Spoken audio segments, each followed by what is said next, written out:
আমরা একটি গণতান্ত্রিক প্রক্রিয়া উত্তরণের একটি পথে আছি। নানা আশঙ্কা নানা সংখ্যার ভেতর দিয়ে আমাদের এই পথ চলছে।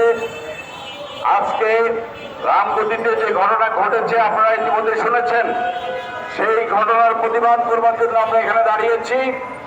আমাদের এই প্রোগ্রামে এই বিক্ষোভ সমাবেশে আমাদের দলীয় নেতৃবৃন্দের বাহিরেও বিভিন্ন শ্রেণী পেশার মানুষ বক্তব্য রাখবেন। গণতন্ত্র মঞ্চের বিপ্লবী নেতা সাইফুল হক এবং জমায়েত সাকি, শেখ গফুরুল ইসলাম বাবলু, এমপি পার্টির চেয়ারম্যান মুজিবুর রহমান মঞ্জু, রাষ্ট্র সংস্কার আন্দোলনের অ্যাডভোকেট হাসান কাইম সহ আমাদের দলীয় নেতৃবৃন্দ বক্তব্য রাখবেন। আমরা সভাটি আনুষ্ঠানিকভাবে শুরু করছি। সভা সঞ্চালনা করার জন্য আমাদের দলের দপ্তর সম্পাদক কামরুল্লাহ হাসান অপুকে অনুরোধ করছি।